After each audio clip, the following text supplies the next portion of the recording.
Þegar ég fekk mitt frelsi frá kvíða og krónískum verkjum og átröskun og ofsakvíða árið 2019 að þá sem sagt gaf Guð mér sýn og hann gaf mér sýn og hann gaf mér tilgang og sýnin var þannig og tilgangurinn var þannig að mér var ætlað að hjálpa öðrum sem að hafa eða er að glíma við kvíða, átröskun, króníska verki, þú veist, síþreytu, fíkn, öll þessi einkenni sem ég glímdi við og fekk frelsi frá.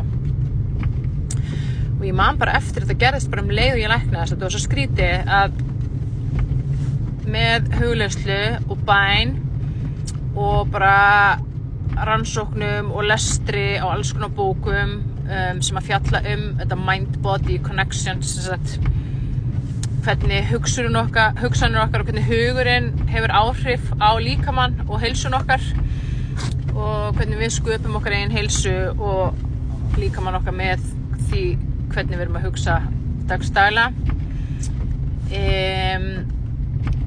Að þá byrjaði Guð að sýna mér hverjar voru ræturnar á þessum veikindum, hvað var það innan með mér sem að gerði það verkum að ég glímdi við króníska verki, síþreytu, kvíða, ofsakvíða og svefntruflanir og allt þetta. Og síðan skref fyrir skref, bara eitt skref í einu, leiddi hann mig í gegnum það að losa út þessar rætur og sýndi mér hvernig ég átti að gera það. Og svo bara einn daginn þegar ég var í miðju þessu ferli og ég var búin að átta mig á því að ég var með þessu og uppsöfnun, áföll, þú veist, fortíðar föstin í líkamannum sem voru búið til stífleika og vanlíðan og kvíða og svona, meðal annars. Og ég var farin að læra að losa út þessa orku og ég var að finna meira og meira létti og ég var farin að líða betur og betur og kvíðin var að minnka, verkefni var að minnka. Að það bara kom allt í einu svona fullvissa inn í hjarta mitt, bara fullvissa að ég væri að fara að læknast. Ég hef aldrei upplifað svona áður, þetta var magnað sko, ég var svo fullviss og ég bara allt í einu var komið með svo trú, ég er að fara að læknast og ég er að fara að verða heilbrigð og þetta var það sterkt og það magnað að ég meira að segja labbaði á skrifstofunni, bara inn á alla skrifstofunni, bara ég er að fara að læknast að króníska verkjavandamálinu, bara, þú veist, ég er að fara að læknast af þessu, bara eftir 1 viku eða eitthvað og fólk bara eitthvað, já, bara til hamingju, frábær. Og svo gerðist það. Og það gerðist ekki á 1 viku, það tók bara nokkrar vikur og ég læknaðist algjörlega. Þetta var 2019 og síðan þá hefur verið algjörlega frjáls. Þú veist, frá þessum krónísku verkjum og þessum kvíða og svefntruflunum og síþreytu og öllu þessu sem ég var að glíma við. Og með hverjum deginum hef ég orðið heilbrigðari og frjálsari og ég hef séð betur og betur og sterkar að þessar 3 rætur sem að valda óheilbrigði og vanlíðan.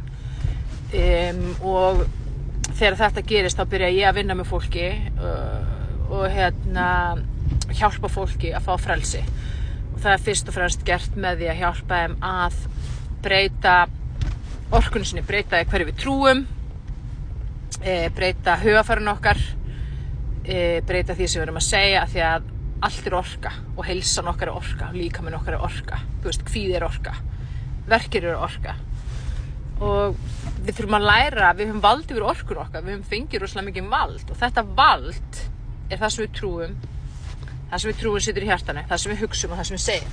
Þetta er orkan okkar, þetta er krafturinn okkar, þetta er valdu okkar og við getum notað þetta vald til góðs. Ég er heilbrigð, ég er heilbrigður, ég er frjáls, mér líður vel, ég næ stórkostlegum árangri og svo framvegis. En við getum líka notað þetta vald til ills. Til dæmis, ef þú bara spyrir sjálfa þig, hvaða orku, hvaða kraft ert þú að skapa innra með þér þegar þú trúir því í hjartaðinu að þú sért sjúklingur eða þú sért veik eða veikur eða þú sért kvíðasjúklingur. Bara sú trú býr til, ef þú trúir í hjartaðinu og sért kvíðasjúklingur til dæmis, bara sú trú býr til kvíðahugsanir, kvíðatilfinningar og kvíðaorku, svo neikvæð svörtu orku sem að kvíði er.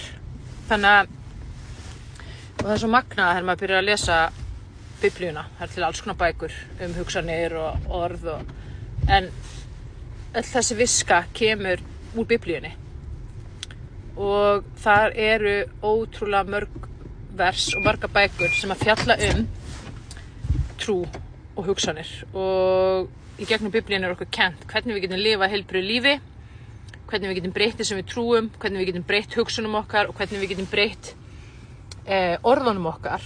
Og það segir að líf og dauður á tungunum valdi og heilbrigð og óheilbrigð á tungunum valdi. Og það segir að tunga sé lítill limur en stjórni öllum líkamannum, þú veist. Og það tekið sem dæmi að þú ert með hest sem stór og mikil og þung skepna en með bara pingulitlu méli sem að fer hérna yfir tungu hestsins getur stýrt öllum hestunum. Og það er sama með skipið, þú ert með risastórt skip. Það er kannski mörg tonn og svo er með eitt lítið stýri og með þessu litla stýri stýrir öllu skipinu og það er nákvæmlega þannig með tungun okkar. Við getum tala veikleikan í líf okkar en við getum tala heilbrigðin í líf okkar og það var það sem ég byrjaði að gera þegar ég var að drepast í bakgrunn því ég var með króníska verki, þegar ég var hætt að geta unni heilan vinnudag að því ég var svo verkuð og kvíður og þreytt, ég var alltaf þreytt, ég vaknaði þreytt, ég var þreytt allan daginn. Samt hreyfði ég mig reglulega, ég var mjög dugleg að fara í ræktina, ég fór í fjallgöngur, ég borðaði mikið grammeti, ég svaf reglulega, þú veist, ég var hætt að drekka, ég var hætt að reykja, það var ekkert í mínum ytri aðstæðum sem að gaf til kynna að ég ætti að vera svona veik og líða svona illa, en þegar ég fór að skoða hugsanir mínar og það sem ég trúði og það sem ég var að segja, það var bara svartnætti og myrkur. Og það er það sem að stýrir heilsunniðinni.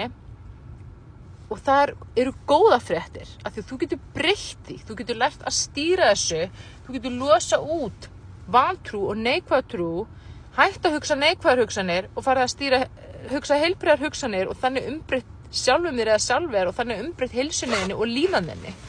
Tilfinningar þínar ekkert annað en orka sem að koma út frá hugsunniðinum og hugsanir þínar eru orka sem að koma úr hjartaniðinu, sem að koma úr því sem að þú trúir. Og þú hefur val.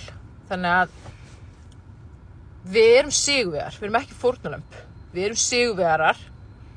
Ef við erum fórnarlömb, þá erum við bara fórnarlömb sjálfs okkar og okkar eigin hugafass og okkar eigin hugsana. Þá er ég ekki að segja að það sé ekki hægt að lenda í áföllum eða við lendum stundum í ofbeldi eða einhver komið illa fram við okkur. Að sjálfsögðu það til. Og við getum verið fórnarlömb í þeim skilningi. En það er ekki hvað kom fyrir því, heldur hvernig vinnur úr því, skilu. Og að nota fyrirgefninguna til þess að fyrirgefa fortíðinni og fá frelsi frá henni og síðan að nota krafthugsanir, breyta hugarfarinu, læra að stýra hugsunum sínum og þannig stýra orkunum sinni, líðan sinni, það er raunverulegt frelsi. Gangi vel.